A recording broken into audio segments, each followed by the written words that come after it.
So ఈ సంవత్సర కాలంగా వీటన్నిటిని పట్టించుకోకున్నటువంటి రేవంత్ రెడ్డి ప్రభుత్వం రేపటి నుంచి అసెంబ్లీ సమావేశాల్లో మా పార్టీ ఎమ్మెల్యేలు సీనియర్ నాయకులు ఖచ్చితంగా ఈ అంశం మీద నిలదీస్తారు ప్రభుత్వాన్ని అనే ఆలోచనతో రాత్రికి రాత్రి మొన్న ప్రోగ్రాం డిజైన్ చేసుకొని నిన్న అందరూ కూడా గురుకులాల్లోకి పోయి ఏదో పిక్నిక్ పోయినట్టు అట్లా పోయి ఇట్లా వచ్చారు తప్ప ఎక్కడ కూడా డార్మెటరీలు విజిట్ చేయలే, టాయిలెట్స్ విజిట్ చేయలే.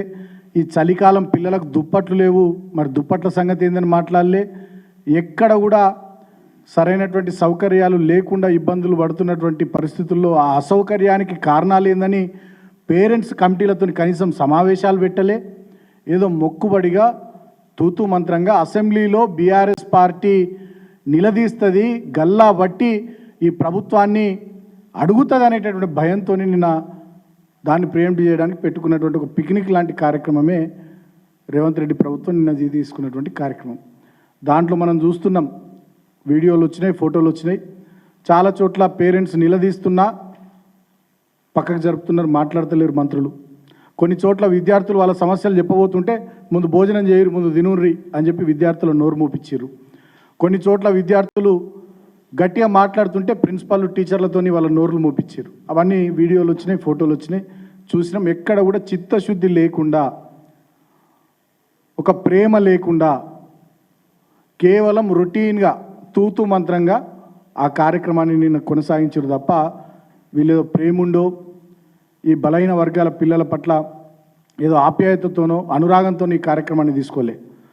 ఒక నయా దేశ్ముఖ్ లాగా రేవంత్ రెడ్డి అనేటటువంటి వ్యక్తి ముఖ్యమంత్రి అయిన తర్వాత ఉద్దేశపూర్వకంగా కేసీఆర్ గారి ఆనవాళ్లను చెరిపేయాలనేటటువంటి ఆలోచనతో బడుగు బలహీన దళిత గిరిజన మైనారిటీ వర్గాలకు 1000కి పైగా గురుకులాలు పెట్టి లక్షలాది మంది పిల్లల్ని ప్రయోజకులను చేసి లక్షలాది కుటుంబాల జీవితాల్లో కేసీఆర్ గారి ప్రభుత్వం వెలుగులు నింపితే నయా దేశ్ముఖ్ అయినటువంటి రేవంత్ రెడ్డి ఆధిపత్య పెత్తందారి భావజాలంతో ఈ ఎస్సీ పిల్లలు చదువుకోవడం ఏంది, ఈ ఎస్సీ పిల్లలు పైలట్లు కావడం ఏంది, ఈ బీసీ పిల్లలు చదువుకోవడం ఏంది, ఈ బీసీ పిల్లలు ఎన్ఐటీలో ఐఐటీలో వీళ్ళకి సీట్లు రావడం ఏంది, ఈ ఎస్టీ పిల్లలు చదువుకోవడం ఏంది, వీళ్ళు ఎవరెస్ట్ శిఖరం ఎక్కడం ఏంది అనేటటువంటి ఒక ఫ్యూడలిస్టిక్ అప్రోచ్తో పెత్తందారి ఆధిపత్య భావజాలంతో రేవంత్ రెడ్డి అనేటటువంటి నయా దేశ్ముఖ్ మొత్తం ఈ వ్యవస్థను విధ్వంసం చేయాలని కంకణం కట్టుకున్నాడు. దాంట్లో భాగమే సంవత్సర కాలం పాటు 53 మంది పిల్లలు చనిపోయినా, ఫుడ్ పాయిజన్ సంఘటనలు జరిగి వేలాది మంది పిల్లలు ఇబ్బందులు పడ్డా, అసౌకర్యాలతోని అక్కడ వసతులు సరిగ్గా లేక, గత ప్రభుత్వం ఇచ్చినటువంటి ప్రోత్సాహం లేక దాదాపు 40% సీట్లు వేకెంట్ ఉన్నా పట్టించుకోనటువంటి రేవంత్ రెడ్డి ప్రభుత్వం కేవలం రేపటి నుండి అసెంబ్లీ ఉంది కాబట్టి నిన్న మొక్కుబడిగా ఒక కార్యక్రమాన్ని నిర్వర్తించినారు. ఇవాళ మేము బీఆర్ఎస్ పార్టీగా తెలంగాణ ప్రజలకు మళ్ళొక్కసారి రేవంత్ రెడ్డి ప్రభుత్వం, కాంగ్రెస్ ప్రభుత్వం నిజస్వరూపాన్ని గుర్తు చేయదలుచుకున్నాం. అందుకని ప్రెస్ కాన్ఫరెన్స్ పెట్టినాం. వాళ్ళు ఏదో ప్రేమ కొద్ది చేయలేని నిన్నటి కార్యక్రమం కేవలం కేటీఆర్ గారి పిలుపు మేరకు జరిగినటువంటి గురుకులాల బడిబాట బీఆర్ఎస్వి ఆధ్వర్యంలో జరిగింది.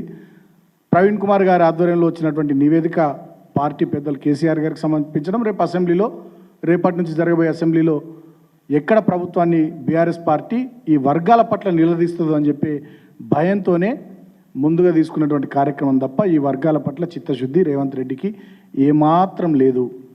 వ్యక్తుల పట్ల, వ్యవస్థల పట్ల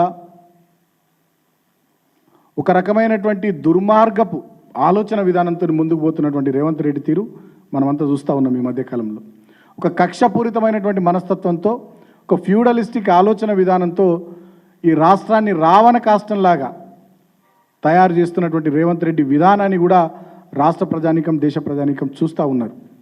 మేము మళ్ళీ కూడా ఈ ప్రభుత్వం తరపున ఇటువంటి కార్యక్రమాలు జరగాలని మేము కోరుకుంటున్నాం. మరి ఇది నిన్నటితోనే ఆగుతుందా? రాబోయే రోజుల్లో కూడా ఈ ప్రభుత్వం తరపున ఇటువంటి కార్యక్రమం కొనసాగుతుందా? మీ చిత్తశుద్ధి ఏందో రాబోయే రోజుల్లో తెలుస్తుంది. ఇందాక ప్రవీణ్ గారు చెప్పినట్టు డైట్ ఛార్జీలు కానీ, కాస్మెటిక్ ఛార్జీలు కానీ గతంలో ఎన్నడూ లేని విధంగా మా ప్రభుత్వం వచ్చిన తర్వాత మేము పెంచినాం. మరి నిజంగా మీరు నిన్న పెంచినామని చెప్పారు, అవి అమల్లోకి వస్తాయా? రాబోయే రోజుల్లో అమల్లోకి వచ్చి పిల్లలకు మంచి భోజనం అందుద్దా, అందదా అనేటటువంటిది రాబోయే రోజుల్లో తెలుస్తుంది. కానీ మేము మాత్రం ఈ వర్గాల పిల్లల కోసం, ఈ గురుకులాలు బాగుపడడం కోసం ఒక ప్రధాన ప్రతిపక్షంగా బాధ్యతాయుతమైనటువంటి పార్టీగా బాధ్యత కలిగినటువంటి వ్యక్తులుగా ఈ గురుకులాల బడిబాట లాంటి కార్యక్రమాలు భవిష్యత్తులో కూడా డెఫినెట్గా కొనసాగిస్తాం. మా పెద్దలు కేటీఆర్ గారి ఆదేశానుసారం రాబోయే రోజుల్లో ఈ ప్రభుత్వం మీద ఒత్తిడి తీసుకురావడానికి ఇంకా ఇటువంటి కార్యక్రమాలని రాబోయే రోజుల్లో ఖచ్చితంగా కొనసాగిస్తాం. ఈ వర్గాల తరపున ఈ ప్రజల పక్షాన ఈ ప్రభుత్వం మీద ఖచ్చితంగా ఒత్తిడి ఉండేటట్టుగా నిరంతరం ఈ స్కూళ్ళు విజిట్ చేయడం కానీ, హాస్టల్ విజిట్ చేయడం కానీ, ఎక్కడెక్కడ లోపాలున్నా వాటిని ప్రభుత్వ దృష్టికి తీసుకొని వచ్చేటటువంటి మా ప్రయత్నాన్ని ఒక యజ్ఞంలాగా నిరంతరం మేము కొనసాగిస్తాం. ఎందుకంటే ఈ వర్గాల పిల్లలు వీళ్ళు బాగుపడాలి, మంచిగా ఉండాలి అనేటటువంటి ఆలోచనతో కేసీఆర్ గారు పెట్టినటువంటి స్కూళ్ళు వీటన్నిటినీ విధ్వంసం చేస్తామని చెప్పి ఇవాళ రేవంత్ రెడ్డి ప్రభుత్వం చేస్తున్నటువంటి కుట్రల్ని తిప్పికొట్టడానికి మేము ఏదో నిన్న ఒక్కరోజు వాళ్ళు తూతు మంత్రంగా ఏదో డ్రామా నడిపించొచ్చి అసెంబ్లీ సమావేశాల మందం ఏదో ఇదేదో చేస్తాము, మరిపిస్తాం ప్రజల్ని అని అనుకుంటే మేము విడిచిపెట్టాం. రాబోయే రోజుల్లో కూడా ఖచ్చితంగా ఈ కార్యక్రమాల్ని నిరంతరంగా కొనసాగిస్తూ ప్రభుత్వం మీద ఒత్తిడి తీసుకొస్తాం. మేము ప్రభుత్వాన్ని ఒకటే డిమాండ్ చేస్తూ ఉన్నాం, మీకు చిత్తశుద్ధి ఉంటే, ఈ వర్గాల మీద ప్రేమ ఉంటే, మీరు నిన్న ఒకరోజు పోయిరు కదా, ఇట్లా వారంలో ఒకరోజు ఖచ్చితంగా మంత్రులు ప్రతి సంక్షేమ హాస్టల్ను విజిట్ చేసేటట్టుగా కార్యక్రమం పెట్టుకోవాలి. ఖచ్చితంగా ముఖ్యమంత్రి వారంలో ఒకరోజు అవసరమైతే ఏదైనా ఒక హాస్టల్లో నిద్ర లాంటి కార్యక్రమం తీసుకోవాలి. మీకు చిత్తశుద్ధి ఉంటే మీ కాంగ్రెస్ పార్టీ ఎమ్మెల్యేలు, నాయకులు అందరూ కూడా ఈ హాస్టళ్ళ పొంటి తిరుక్కుంటూ ఎప్పటికప్పుడు గతంలో బీఆర్ఎస్ ప్రభుత్వం ఏ రకమైనటువంటి చర్యలు తీసుకొని హాస్టళ్లలో పిల్లలకు నాణ్యమైన భోజనం కానీ, మంచి సౌకర్యాలు, వసతులు కల్పించిందో అటువంటి నిరంతరాయంగా జరిగేటట్టుగా మీరు చేస్తేనే ఈ వర్గాల ప్రజలు మీ ప్రభుత్వం పనిచేస్తుందని భావిస్తారు. లేకపోతే ఖచ్చితంగా ఏదో అప్పుడు మంటలు ఇవ్వగానే ఇంత నీళ్లు చల్లినట్టుగా మీరు నిన్నటి కార్యక్రమం చేసినట్టుగా భావిస్తారు తప్ప రాబోయే రోజుల్లో ఈ వర్గాల ప్రజలు మిమ్మల్ని క్షమించారనేటటువంటి విషయాన్ని ఈ రేవంత్ రెడ్డి ప్రభుత్వానికి గుర్తు చేస్తూ ఈ మళ్ళొక్కసారి కూడా మేము తెలంగాణ ప్రజలకు విజ్ఞప్తి చేస్తూ ఉన్నాం.